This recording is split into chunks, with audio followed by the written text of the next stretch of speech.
దేవుని ఘనమైన నామమునకు స్తోత్రం కలుగునుగాక. మరి ఈరోజు నన్ను ఈ యొక్క క్రిస్మస్ సంబరాలకు ఆహ్వానించినటువంటి ఎండి పిలుపు అధ్యక్షులు, అలాగనే స్థానిక సంఘ కాపరి కుమారన్నకు ప్రత్యేకమైన వందనాలు. అలాగనే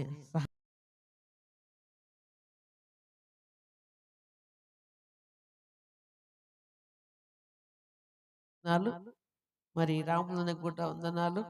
మరి కూడొచ్చినటువంటి మీ అందరికి కూడా నా కుటుంబ పక్షమున, నా సంఘ పక్షమున, కేశవరం మండల పాస్టర్ పిలిచి పక్షమున మీ అందరికీ శుభాభివందనములు తెలియపరుస్తున్నాను. అందరికీ క్రిస్మస్ శుభాకాంక్షలు. కొంచెం వాల్యూమ్ తగ్గిస్తే కొంచెం సౌండ్ తగ్గుతుంది. హల్లెలూయా, స్తోత్రం, ప్రైజ్ ది లార్డ్. దేవునికి స్తోత్రం కలుగును గాక. సంతోషంగా ఉందని చప్పట్లు కొట్టండి. కొంతమంది సంతోషంగా లేనట్టుగా అనిపిస్తుంది. Okay, right. ఆకలిన వాళ్ళు కొట్టండి.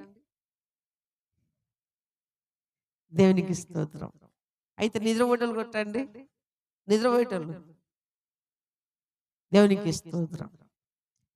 ఎందుకంటే కృష్ణందు మనం పొద్దున్నాక ప్రయాసపడి ఇప్పుడు దాకా ఒక్కొక్కరు వస్తూనే ఉన్నారు. కాబట్టి కొంచెం దేవుని వాక్యం మనకు చాలా అవసరం.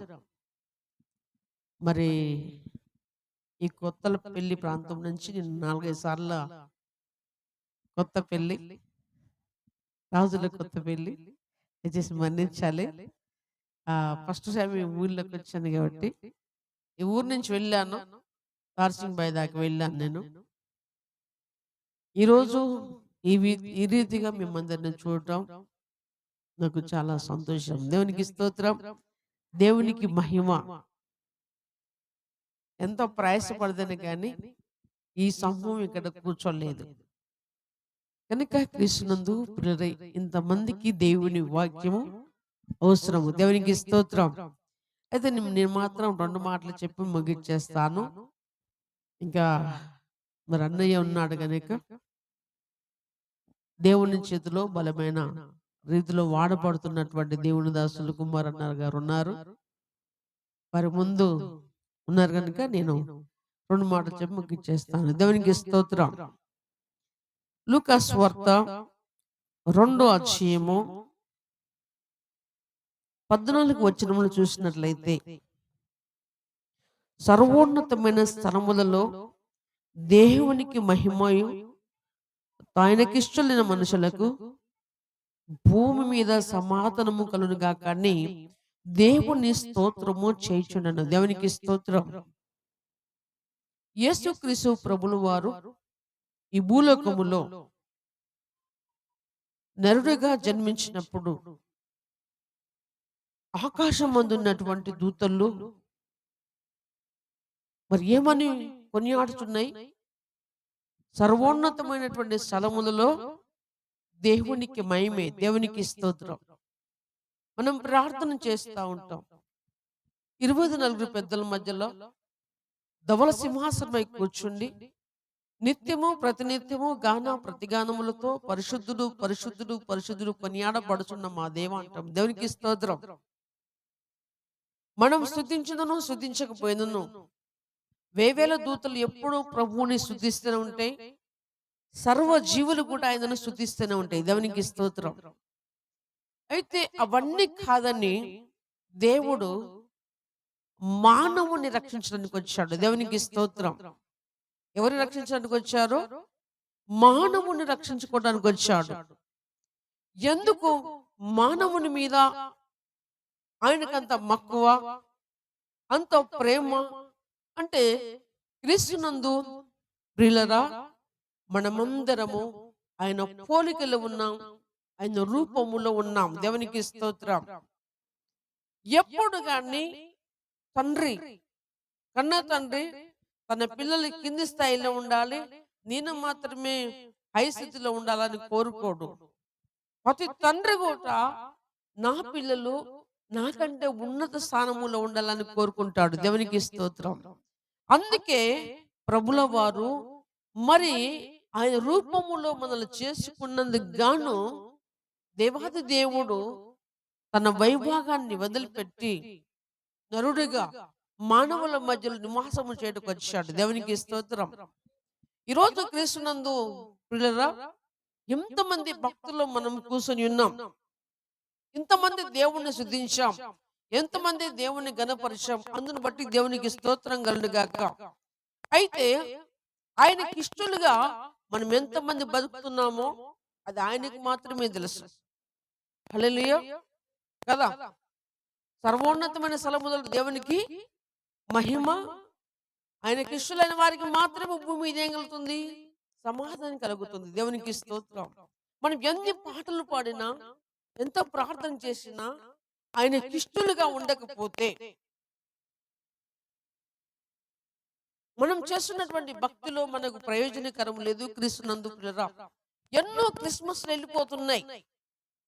ఎప్పుడు ఇంకా క్రిస్మస్ వెళ్ళిపోతూనే ఉన్నాయి. బాలుడు బాలుడు అంటున్నాం, బాలుడు కాదు, ఆయన యూదా గోత్రపు సింహమై రాబోతున్నాడు. దేవునికి స్తోత్రం. ఇంక బాలుడే కాదు, ఆయన యూదా గోత్రపు సింహముగా రాబోతున్నాడు. ఆయన వచ్చే లోపల మనమందరము సిద్ధపాటు కలిగి ఉండాలి. క్రీస్తునందు ప్రియమైన వాళ్ళరా, ఆయనకి ఇష్టమై ఉండాలి. దేవునికి స్తోత్రం. ఇక్కడ పిల్లలు చూశారు, ఇక్కడ కూర్చున్న పిల్లలందరూ 1 సంవత్సరం 2 సంవత్సరం పిల్లలు ఉన్నారు. మళ్ళీ వచ్చే సంవత్సరానికి వాళ్ళు కొంచెం పెద్ద పెరుగుతారు. అవునా కదా? పెరుగుతారా లేదా? పెరుగుతారు. వై? వాళ్ళ కాలక్రమేణా వాళ్ళకు ఒక ఎదుగుదల వస్తుంది.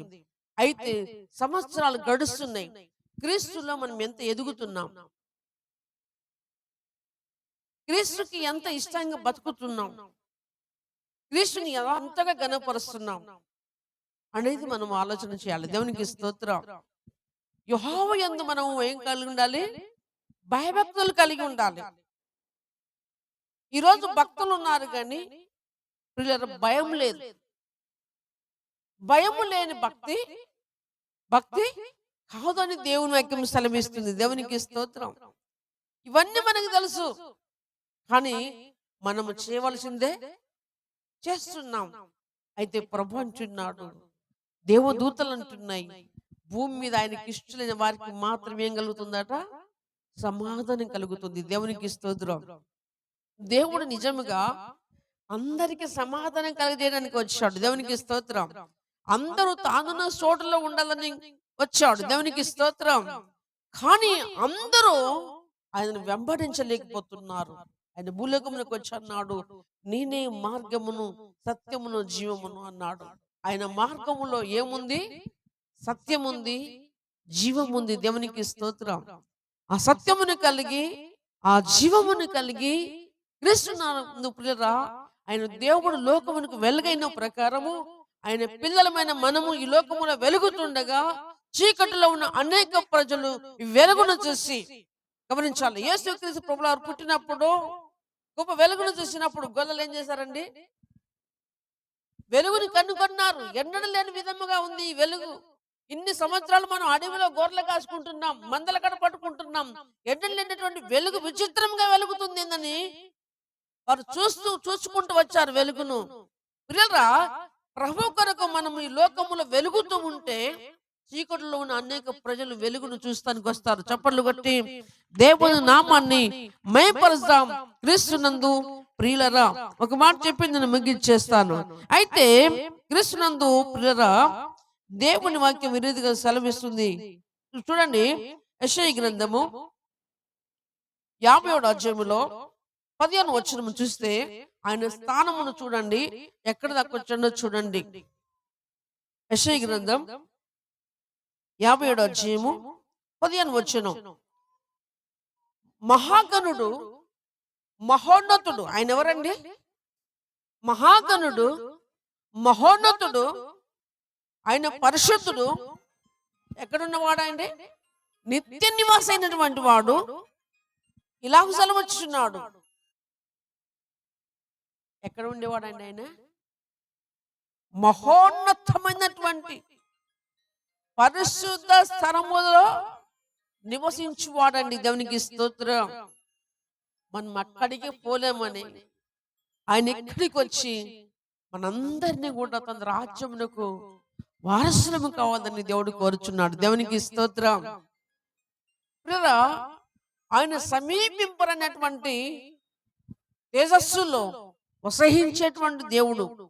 నిజంగా చెప్పాలంటే ఆయన ఆయన పాద సన్నిధిలో అడుగు పెట్టడానికి కూడా మన అర్హత లేదు. దేవునికి స్తోత్రం. అంతటి మహనీయుడు, అంతటి గొప్ప దేవుడు, అంతటి సృష్టికర్త ప్రియరా తన మహోన్నతమైన స్థానాన్ని వదిలిపెట్టి రిక్తునుగా చేసుకొని మనుష్య కుమారుడిగా భూలోకం అవతరించినటువంటి తరుణం. దేవునికి స్తోత్రం. క్రిస్మస్లు చాలా జరిగిపోతున్నాయి, కానీ మన జీవితాల్లో మన బ్రతుకుల్లో క్రిస్మస్లు జరగట్లేవు. క్రిస్తునందు ప్రియమైన వాళ్ళరా, నిజమైన క్రిస్మస్ పిల్లరా మరి మన హృదయంలో జరిగినప్పుడే దేవుడు సంతోషిస్తాడు. దేవునికి స్తోత్రం. ఎందుకంటే దేవుని యొక్క ఉద్దేశం, దేవుని యొక్క ఆలోచన.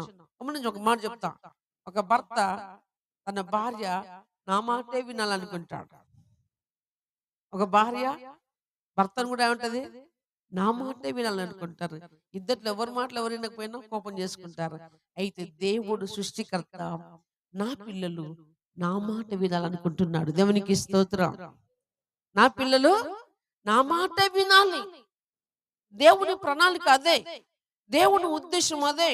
ఏదోను తోటలో దేవుడు ఆదాము పదని కలుగజేసినప్పుడు వారితో సాహసం చేస్తున్నటువంటి తరుణములో వారు ఏం చేశారండి? ఆజ్ఞను అతిక్రమించేశారు. దేవుడు ఉద్దేశం అంటే మంచిదిగానే చూశాడు. ఆదామవులతో సాహసమును చేసేటువంటి వాడు. దేవునికి స్తోత్రం.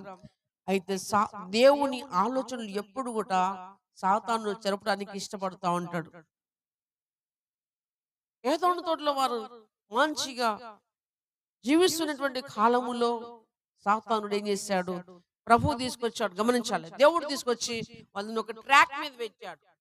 ట్రాక్ మీద పెట్టి అయ్యలారా అదమావా, మరి ఈ తోటలో ఉన్న పళ్ళని నిరభ్యంతరంగా తినొచ్చు, కానీ ఇవి తినొద్దు, తింటే చచ్చిపోతాం అని చెప్పాడు. దేవునికి స్తోత్రం. ట్రాక్ మీద పెట్టాడు, కానీ సాతానుడు ఏం చేశాడండి? దేవుని యొక్క ఉద్దేశమును వారిని తొలగించి వారి ట్రాక్ దింపేశాడు. నాటి నుండి నేటి వరకు కూడా సాతాను యొక్క ఉద్దేశం అదే. మనము కూడా ప్రభువుని వెంబడించాలి, ప్రభు ఇష్టానుసారంగా బ్రతకాలనుకుంటున్నాం, కానీ బ్రతకలేకపోతున్నాం. అయితే క్రీస్తునందు ప్రియరా, ఆయన మహోన్నతుడు, మహాగణుడు, నిత్య నివాసి అయినటువంటి దేవుడు ఎక్కడికి వచ్చాడట? పరిశుద్ధ నివసించేవాడు ఆయన. వినయము గల వారి ప్రాణమును ఉజ్జింపజేయుటకును, నలిగిన వారి ప్రాణమును ఉజ్జింపజేయుటకును, వినయము గల వారి యొద్దను దీన మనసు గల వారి యొద్దను నివసించుచున్నాడు. చప్పట్లు కొట్టి దేవుని నామాన్ని మేపడతాం. దేవునికి స్తోత్రం. ప్రభుల వారు భూలోకములో జన్మించినప్పుడు దూతలు చెప్పిన మాట, సర్వోన్నతమైన స్థలములలో దేవునికి మహిమ, భూమి మీద తనకిష్టమైన మనుషులకు సమాధానము కలుగులకని చెప్పాయి. అయితే ప్రభు ఎవరి దగ్గర ఉంటారా అంటే, వినయము గల వారి యొద్దను దీన మనసు గల వారి యొద్దను ఆయన నివసించడానికి ఇష్టం కలిగినాడు. దేవునికి స్తోత్రం. అయితే మనం వినయం గల వారం ఉన్నావా? దీన మనసు గల వారమై ఉన్నామా? ఎవరికి వారు ఆలోచన చేసుకొని ఈ విధంగా మనం లేకపోయినట్లయితే, ఈ రాత్రే మనం సరి చేసుకున్నట్లయితే నిజమైన క్రిస్మస్ ఈ రోజు మనలో జరుగుతుంది. దేవునికి స్తోత్రం. దేవుడి కొద్ది మాటలు ఆశ్రయించి దీవించి మన జీవితంలో ఫలింపచేయను గాక. ఆమేన్. థాంక్యూ.